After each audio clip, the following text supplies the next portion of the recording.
did the Bucks kind of find something here where I don't even know if it's find something that was there in plain sight the whole time, that I don't know, you can get Deandre Ayton in foul trouble and they have no one left in the front court. They have no one left. Like when Ayton went out and Frank Kaminsky came in, he was passing up wide open layups to pass to 3-point shooters.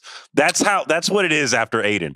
So that's why I think that the Bucks can win the series if they have the bigger team. They have Brook Lopez on the floor. They have Giannis on the floor. Why don't you just attack Ayton? Why haven't they been doing this all series, Raja? What do you think about their strategy to attack Ayton, and why haven't they been doing this all series? Logan, I think game one, they did not do a good job of attacking the Suns. Now the Dario Saric injury is going to loom really large, in this series moving forward, right? They have no depth in the front court, the Suns, that is. But in the first game, I thought the Bucks came out, and maybe it was because Giannis wasn't healthy. Maybe it was because they were just, had jitters being on the road first. For any number of reasons, they weren't fully in attack mode. They weren't demanding that the refs blow the whistle. They were settling. And their free throw attempts, I tweeted that night, they kind of reflected that, right? Like the Suns shot 26 free throws in the first game to 16 for the Bucks, right? And when you factor in the Suns made 25 of them and the Bucks only made 9, that's a huge discrepancy. Like even though you shot relatively the same, like with all of that said and done and all the brilliant performances offensively by people, they shot relatively the same from the field, both teams. But I thought you saw a shift in game two. Giannis obviously had the 40 ball, but when they came out, they were in attack mode.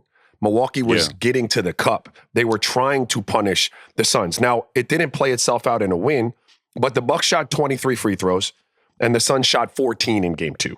So that suggests that they were the more aggressive, more in attack mode type of team. It just so happened that the Suns shot the skin off of the ball. They knocked down 23s. I mean, it's hard to overcome the 20-9 discrepancy in the three-point shooting. Last night was a carryover, Logan. The Bucks came out. Didn't happen early, but they got into it and they continued to assert like their physicality. It led to foul trouble for Deandre Ayton, all right? And it led to the free throw discrepancy again. Last night you had 11 for 16 for the Suns, 20 of 26 for the Bucks. They made them and they got 10 more of them. That's a recipe for success for the Bucks. And so I think you've seen it. You didn't see it in game one. You saw it in game two, but it didn't lead to a win, so it was hard to identify it. And you saw it pay dividends in game three. Are you with me when I say that the Bucks can win this series because of that? But like I do see that the Bucks are the bigger team, and when the Suns' anecdote to that is we're just going to go super small. Like Aiden's going to be off the floor. We're not going to play with a traditional center. We're just going to try to run you off the floor. That being said, you can put Giannis at center and. I mean, okay, we know how that goes.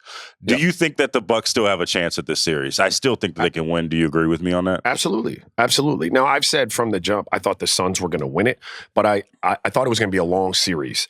But in a long series, I wouldn't be surprised if anyone won. So, yes, the Bucks absolutely have a chance in the series. They went home. We talked about this after game one. Milwaukee didn't handle their business. You're going there to win a game in Phoenix. You didn't get it done. Yeah. But you haven't lost anything. You just have to come home and hold serve. And you saw them do that last night. You saw guys from the Bucks. Drew Holiday woke up, knocked down 5 threes, I think, last night. You saw guys from the Suns who were really playing well and riding that wave of home adrenaline not play as well on the road. I don't think that was necessarily D Book's problem, but he didn't play great either. He didn't play great. Mikal Bridges didn't play great. A lot of the guys that you see that are the role players that play good at home, the younger guys, did not show up in this game. Yeah, Mikal Bridges falls into the group of, and he's great, but he falls into the group of guys that could be affected by the road atmosphere, right? For me. Sure. That doesn't mean he's not a good player, but it means that happens. It happens to all players in the NBA. What is it about that road environment that messes young players up, though? Look, we could get into like sleeping in your own bed, eating your normal food, having your routine. All of that is fractionally a part of it. But more than anything, it's that road. It's when things go wrong at home, there's a sense of security in the building for you. The fans can lift you out of that. You know that there's real support there. It's comfortable. On the road, it's lonely. When shit don't go right, you You have to be built like that. Not that these guys aren't, but it's harder on the road because you have to overcome what's going on with you and everybody in the building talking shit. And all the people in there booing you. And all the people yelling that you airballed and that you suck and they pay you that much money. Like, you've got to overcome a lot of things. And it can be distracting. It's not like you're not good. It can just distract you from what's going on. And at home, you're just riding an energy wave with the crowd. Everything's good. It's propelling you to be better at some points when things are going well. And that energy doesn't exist for you on the road unless you figure out how to be the villain. And when you can get into villain mode, then you flip that energy. That energy that is negative, you flip that to positive. That's what Kobe and the greats could do. Hello, Chris Paul. How you doing? Yeah. How you doing, Chris Paul? How you doing, Devin Booker? Yeah, you got to flip that. How's it going? It was funny though, because the crowd, when Booker went to the free throw line, they counted to 20. It was amazing. It was amazing. They were so petty that they started the countdown like 2 seconds before he even walked to the free throw line. Fantastic. So it wasn't a fair fight, but it was great. I loved it. I love pettiness. No, I want to ask you because I didn't get to go to the game. Game experience, Milwaukee Bucks, game 3 of the finals. Logan Murdock is there. He's been to a lot of arenas. Scale of 1 to 10, and then like what you liked and what you didn't like. I'm gonna be real, okay? I'm gonna be real. I don't know how many Milwaukee real ones we got over here. Keep it a buck. You know, I got to keep it a buck. Your arena is fantastic. I love your arena. It's awesome. However, I'm gonna need you guys to lock in. It's the NBA Finals. You guys need to be. I need to not be able to hear myself think. And I know you guys have great acoustics at the Forum. I know you guys have this. You guys need to lock in a little bit more. Your team is in the NBA Finals. It's not a traditional team that goes in the NBA Finals. You need to meet this moment. I got to see you guys meet this moment. I didn't see the fans meet the moment. That's all I'm saying. I didn't see it. Did it rise as they got better, or was it just flat in there the whole night, Logan? Or it was like, you know how we talk about the Bucks being like playing sometimes with the malaise of a regular season team, right? Like a regular season. It was like an April game. It felt like an April game. It didn't feel like I'm in the middle of, I mean, I know it's July now, but it didn't feel like I'm in the middle of the NBA Finals. And Milwaukee hasn't been to the finals in I don't know how many years, right? Yeah, fair. But it was fine. It was fine. But my Milwaukee Bruins, I'm gonna need y'all to lock in, bro, because listen, you guys have a generational talent. You guys don't go to the finals every year. This is what you guys have been wanting for years and years and years. You guys got to show it, is all I'm saying. Anyway, but I do want to get back to Ayton right now.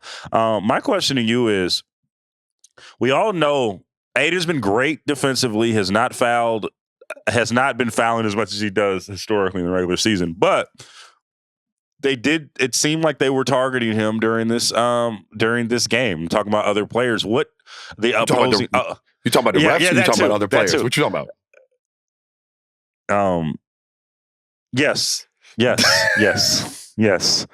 We have a direct order not to be going out this way, to not be. Yes, he seemed targeted, right? Yes. Okay.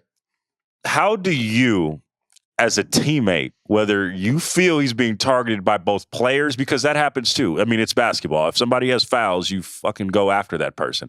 Yeah. How do you, as a teammate, specifically a guard or maybe a 3 or a wing guy, how do you help that when your big is in foul trouble like that? What do you do? I mean, that's an interesting question. I don't know if there's a great answer to that. The conversation would be no cheap ones. There were some. I will say this though. There were some cheap ones though. Like the one on Giannis, you didn't have to do that. You don't need that. You could just let him get the layup. It's fine. Just let him get that. You know how we talk about the Bucks not understanding. Maybe not understanding is not a right way to put it. But from time to time, not looking like they're locked into the moment of the finals and having to like raise their level. That same can be said about Deandre Ayton and his understanding of the foul situation. Like, that foul's not the end of the world in April. You come over, you're trained to try to block shots. You're just doing what you're supposed to do. But there are times on stages like that where you got to let him lay that up. Like that, it's 2 points, man. Like, let him lay it up. Don't even go over. And it was not a hella foul. Like, but Giannis is an MVP. He put a little body into you, and now you got 4. And so it's probably more conversation-based, Logan, to your original question, more than it is something I can do for him on the court. Like, hey, bro, we need you to be big. We need you to be solid, but we can't have the ticky-tack ones. We can't have the open floor, you're running down the back and the guard stops and now you run over him. Like, you can't have the...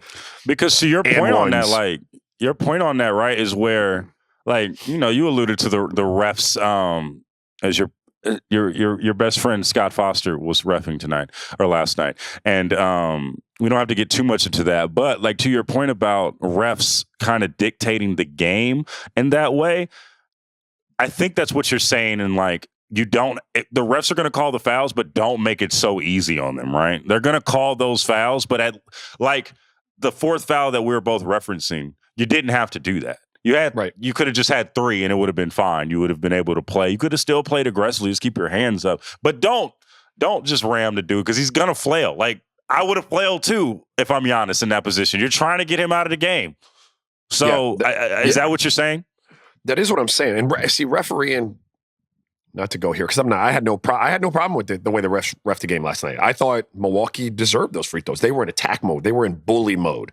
The more aggressive team is going to get the fouls. I had no beef with the refs last night. But what referees do is they just change your ability to be aggressive, right? If you're a Deandre Ayton, to your point, when you pick up that 3rd, or let's say you pick up 2 early ones, you can still operate out there and not pick up the 3rd or 4th, but it changes what you can do because you don't want to put yourself in that position to pick up the ticky-tack 3rd or 4th.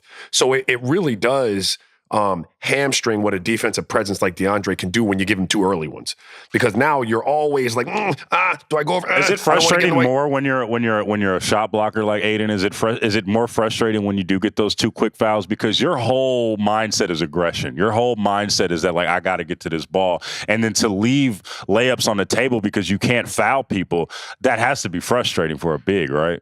No, it's super frustrating. It's frustrating for a big. It's frustrating for a guard trying to defend if you have a hella defensive assignment. Like, it really just, I mean, I want to find a PG way to say this, but it kind of, it chops a leg off, if you will. You just can't do what you want to do, and it starts to shape the way the game is played, right? And so then the offense's job becomes, oh, well, shit, he can't foul. I'm in attack mode. Like, I'm running up his chest every time I get a chance. Like, he just going to have to let me lay it up, or he's going to pick up this 3rd foul, And so it starts to shape the way the game looks. And those fouls shaped the way the game looked last night. Milwaukee realized what was happening, and they were like, oh, shit, here we go. Like, we're in attack mode.